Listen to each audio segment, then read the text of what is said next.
Hey, you're listening to Marketing Out Loud, a daily podcast where I share advice, stories, and insights to help you build a thriving consulting or professional services practice. To subscribe to the show, head over to marketingoutloud.fm. Some thoughts on pricing today. Here's how most people set their prices. They look at what other people are charging, what their competitors are charging, what other people in their industry are charging. And they ask themselves questions like, well, what's fair?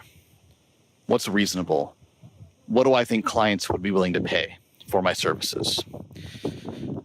And that is completely ass backwards. That is the absolute wrong way to think about pricing. The reality is pricing is a signal of two things. First of all, it's a signal of the confidence that you have in yourself. The more confidence you have in your ability to help clients and to solve their problems, the higher your price is going to be, the more you're going to charge. And the reality is, if you're not comfortable charging a higher price, the problem isn't the market. The problem isn't your competitors. The problem isn't your clients. The problem is you. You don't have enough confidence. And until you solve that problem, your price isn't going up. The second thing that pricing is a signal for is the value that you provide. So clients will always associate a higher price with more value. It's just human nature. We all do it. You do it. I do it. My clients do it. Your clients do it. The more that somebody charges, the higher the perceived value. So if I'm at the store and I'm shopping for bikes, told that story before, shopping for bikes, and there's a $200 bike and there's a $500 bike. And look, I don't know the difference. Like Shimano gears, this brake, disc, whatever, Johnson rods. Hopefully some people get the Seinfeld reference. I don't know the difference. I don't know the technical mumbo jumbo. I don't know what any of it means. I asked the salesperson, what's the difference between these bikes? And he explains it to me to the best of his ability. In the end, all I can tell is that the more expensive bike is a better bike. That's really what it comes down to. Higher price, more value, must be better. Well, the same is true for your services. The more you charge, the higher the perceived value in the eyes of the client. Now, at one level, that may be a little bit scary. Higher perceived value comes with higher expectations. And if that scares you, go back to the confidence discussion, because that's your problem. Your problem is confidence. Increase your confidence, and then you won't have an issue with higher expectations and higher perceived value. But the thing is, when you charge higher prices, it sets off this domino effect, this virtuous circle that just gets better and better and better. Because here's what happens. You charge a higher price. As a result, clients perceive or buyers perceive your services to be higher value.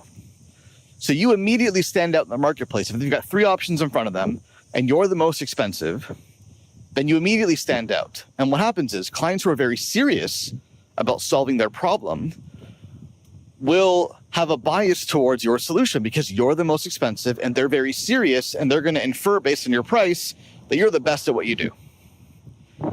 If they're not serious about solving their problem, they're going to have a bias towards the cheaper solution, which is fine, because if they're not serious, you don't want them anyways. Those are nightmare clients. Let them go to the cheaper option.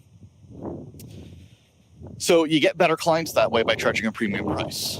And then once they buy, they show up more committed. They show up ready to work. I mean, how frustrating is it when you have a client who buys but isn't really bought in? There's a difference, right? There's a difference between buying and buying in. Buying is a transaction. Buying in is a real investment of my resources, my abilities, my time, my energy. You want both. You want the transaction and that real investment. So when they pay a higher price, because there's more skin in the game, they're going to be more bought into your solution. They're going to work with you better. They're going to heed your advice more. They're going to take you and your process a whole lot more seriously. And then as a result, they get better outcomes. They get better results because they showed up, they trusted the process, they followed your instructions, and they got better results.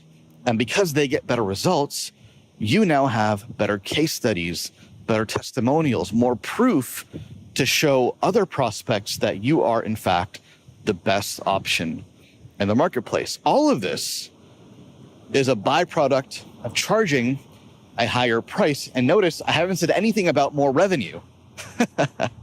That's kind of obvious. A higher price means more revenue for the same amount of time invested in each client.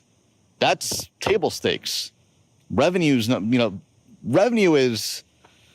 the tip of the iceberg, because this virtuous cycle of higher prices attracting better clients who are more committed, who show up and do the work, who trust your authority, get better results.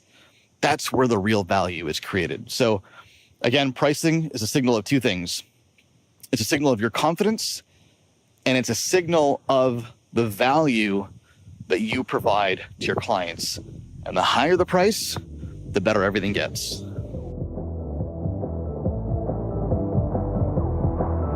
Hey, thanks for listening. Do me a favor, if you like what you hear, go on iTunes and leave us a rating and a review, because it helps more people discover the show. Thanks so much.